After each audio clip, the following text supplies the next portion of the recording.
Olá, meu nome é Emanuela, eu sou mestranda do PPGE da FURB e hoje estou aqui para fazer a gravação desse podcast para a disciplina de Comunicação e Educação e para isso eu trouxe alguém muito especial para conversar conosco. Eu gostaria de apresentar a minha irmã, Eluana, que hoje vai conversar conosco sobre o canal literário que ela tem no YouTube. Oi, gente, um prazer estar aqui para falar sobre um negócio que eu gosto muito.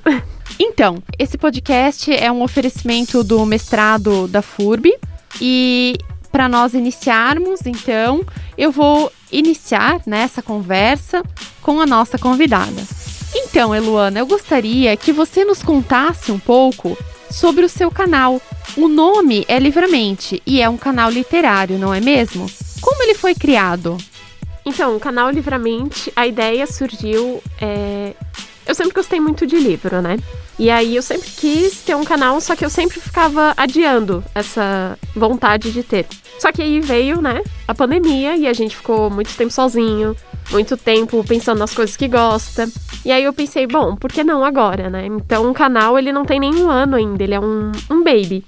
E eu criei em agosto do ano passado. Então a ideia surgiu de juntar essas duas paixões. Eu gosto muito de vídeo, do formato de vídeo, de consumir conteúdos em vídeo. E eu gosto muito de livros também, de falar sobre histórias. E aí eu uni essas duas coisas e o canal está lá. Legal, que bacana. Muito obrigada. E qual é o seu objetivo com o canal, Eluana? Então, o meu principal objetivo com o canal é incentivar a leitura, e mostrar que ela só traz benefícios, que ela te conforta e te faz evoluir de alguma forma.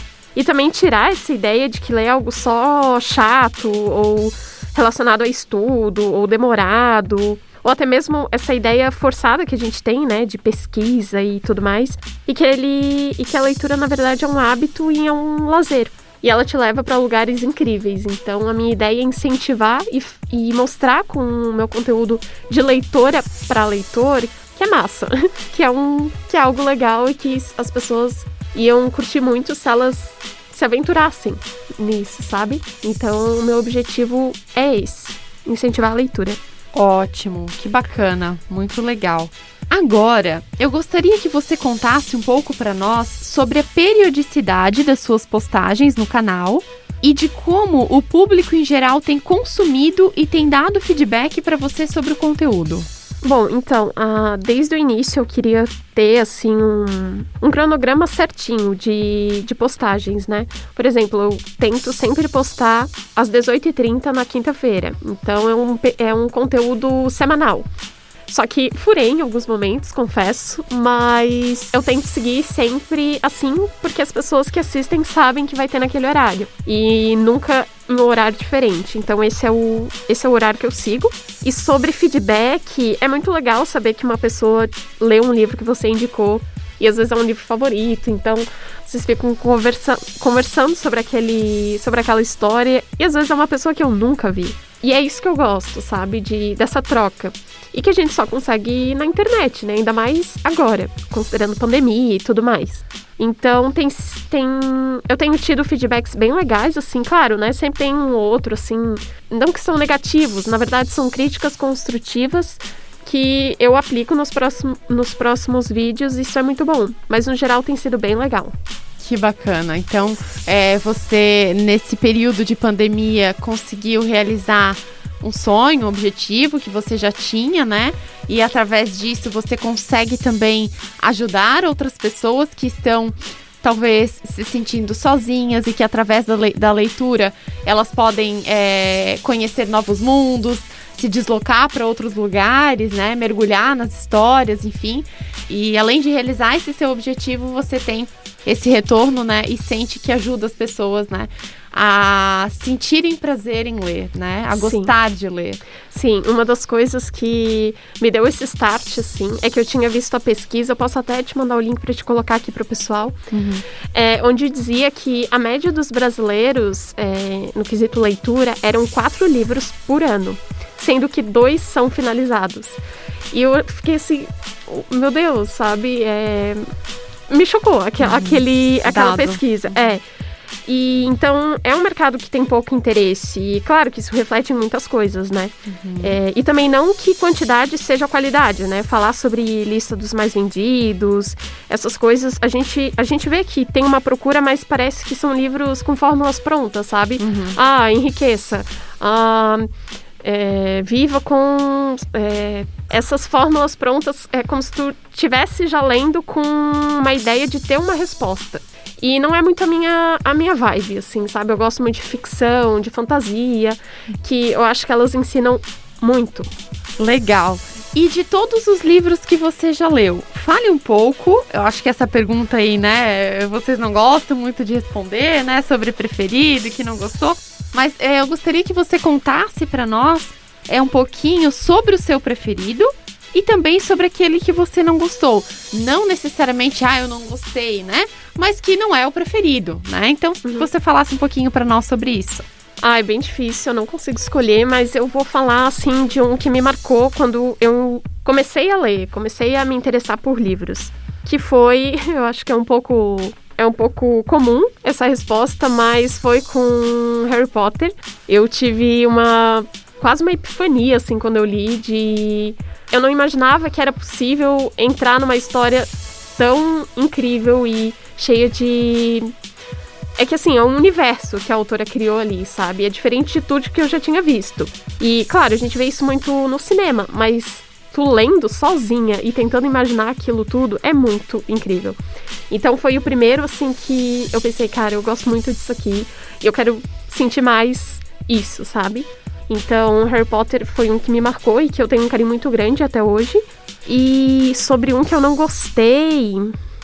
é difícil demais, né? E esse foi mais no início, assim, quando eu comecei a ler, né? Aí, um pouco mais de adulta, assim, eu tive uma experiência muito legal com o livro A Sombra do Vento, que é de um autor espanhol. E também senti coisas bem diferentes, assim. E é um livro de suspense, mistério e drama familiar, que é um assunto que eu gosto muito de consumir. Então esse virou um favorito também, uma leitura até... Não é recente, porque a gente já tá em 2021, foi 2019, faz 2 anos.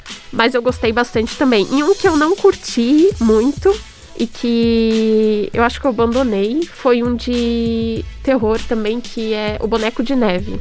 Esse eu não curti, achei uma premissa interessante, só que ele não me prendeu. Que bacana, legal.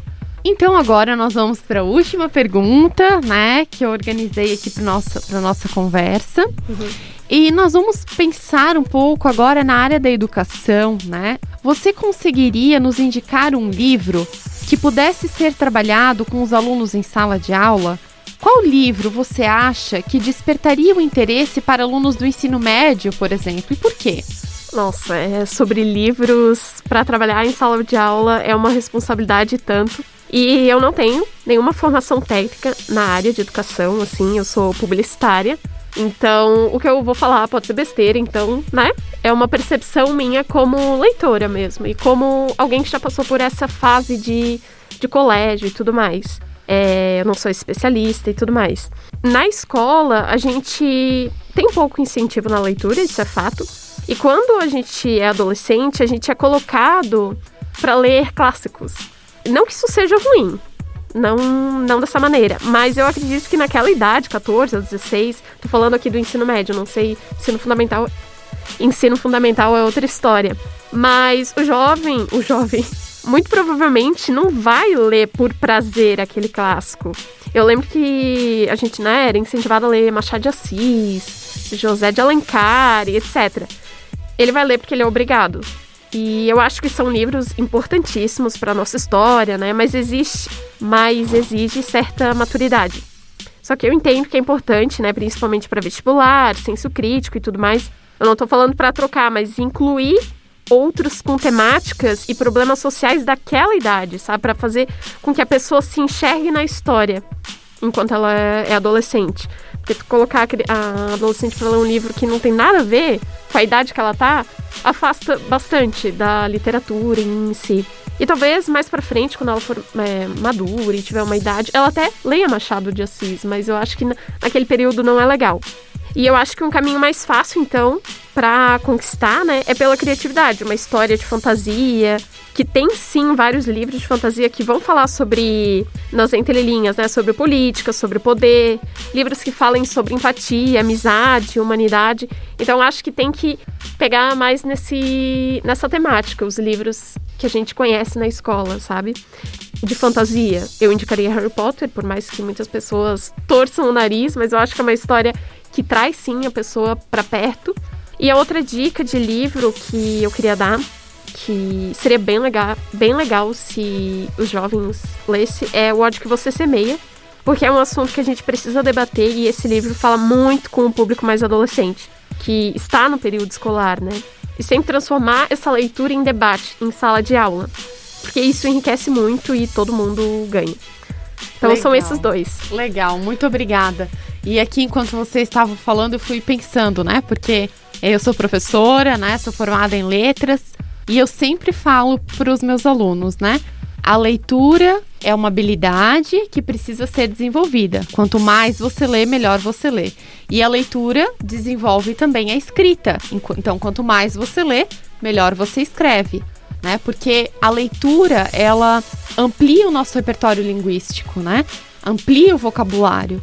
Então, nós conseguimos unir o útil ao agradável, né? Você lê aquilo que você gosta, né?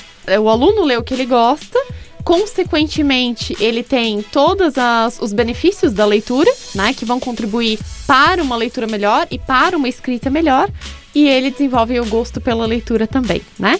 Então, te agradeço muito pelas sugestões.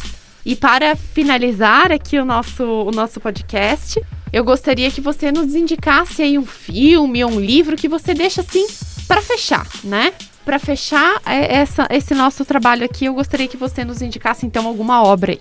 Tá, eu ultimamente não vi muitos filmes, mas o último que eu vi, não foi o último, mas assim, que eu lembro muito e que foi uma história que mexeu muito comigo, que se chama Soul, é da Disney e é da Pixar, né? E é um filme que eu assisti e ele cabe muito com esse momento que a gente tá vivendo agora, sabe? Ele traz muitas mensagens que a gente tá agora nesse período, né, de incerteza, insegurança, medo e até receio do futuro. A gente não sabe como é que vai ser, a gente ainda tá na pandemia. Então, eu acho que esse filme, ele veio na melhor hora, assim. Se fosse em outro momento, eu acho que ele não teria tanto impacto. Porque ele vai falar muito sobre essa ideia que a gente tem de propósito e de missão aqui, sabe? O que a gente tá fazendo. E às vezes a gente almeja fazer coisas grandiosas e que, cara, a vida é só tu ir vivendo, assim. Tu não precisa ter grandes feitos pra se sentir feliz. Então, é uma história bem legal e é um filme que dá pra ser revisto, assim, sabe? Então, essa fica a minha indicação de filme. E de livro, agora, um bem diferente dos que eu já comentei aqui, que se chama Flores para Algernon, que é a história de um homem que se chama Charlie e ele passa por um experimento para aumentar o QI, que é uma tecnologia, ele vai passar por esse experimento, né, que ele tem um certo atraso, então ele sonha com isso e assim que surge a oportunidade dele se tornar, de certa forma, uma cobaia, ele quer muito e ele vai. E é muito legal nesse livro que a gente acompanha a escrita dele. Então, porque é através de relatório de progresso. Ele antes da cirurgia, né? E aí a gente vai vendo ele escrevendo errado, escrevendo sem pontuação, sem concordância. E durante o livro, ele vai melhorando. Então a gente percebe que ele botou uma vírgula, a gente percebe que ele pontuou as coisas certinho. E tem uma mensagem muito interessante sobre como a gente enxerga a educação e como ela transforma a vida da pessoa, sabe? Então é uma história muito linda, traz muitas reflexões sobre ciência, como ela consegue auxiliar a vida das pessoas, até onde que ela consegue ir, né? É um livro que é uma aula de empatia, assim. Se eu pudesse recomendar, eu recomendaria para todo mundo, porque eu gosto muito. E ele é bem impactante, assim. Ele vai provavelmente te fazer chorar um pouquinho, mas vale muito a pena. E quando vocês descobrirem quem é o Algernon da história, vocês vão achar muito incrível. Então é isso. Legal. Então, Eluana, finalizando o nosso trabalho, né, a gravação desse podcast. Eu quero agradecer imensamente a você, né, por aceitar o convite, por estar aqui hoje, né, dando essa entrevista. Muito, muito obrigada. Obrigada a você. Desejo sucesso aí no seu canal, né, que você consiga, através do canal, das indicações do seu trabalho, ajudar as pessoas, despertar o gosto pela leitura de fato, né, e continuar contribuindo aí. Muito obrigada a todos vocês. Até a próxima. Tchau, tchau.